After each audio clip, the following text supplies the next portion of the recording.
Our European partners, you deserve enormous credit for showing the resolve you have shown and the common purpose you have summoned in order to stand up to Russia's repeated aggression.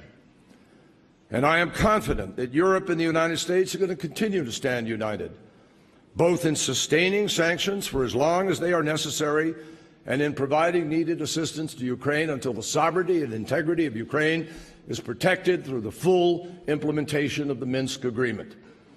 Now, again and again, we have made it clear, and I make it clear again here today, sanctions are not an end unto themselves. Witness what we succeeded in doing in the context of the Iran nuclear agreement.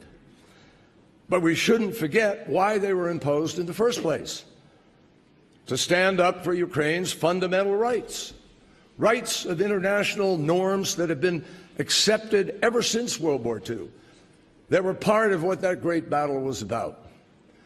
Russia has a simple choice: fully implement Minsk or continue to face economically damaging sanctions.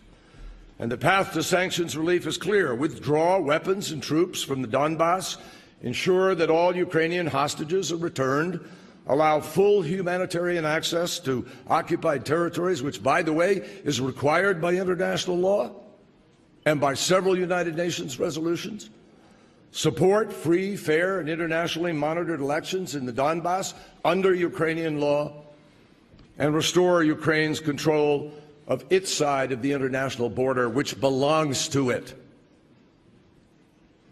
Put plainly, Russia can prove by its actions that it will respect Ukraine's sovereignty just as it insists on respect for its own.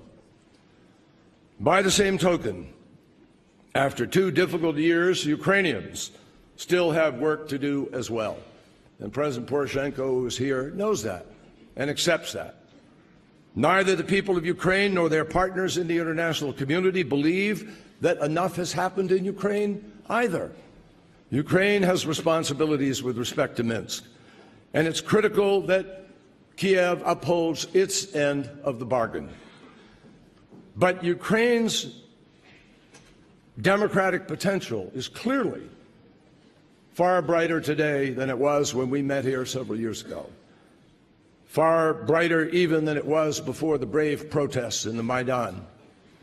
And with our transatlantic support, 2016 has all the potential possible, all the groundwork laid through the good work of Germany and France in the Normandy format and through the support of other countries, to be able to make 2016 the year that Ukraine proves reform can triumph over corruption.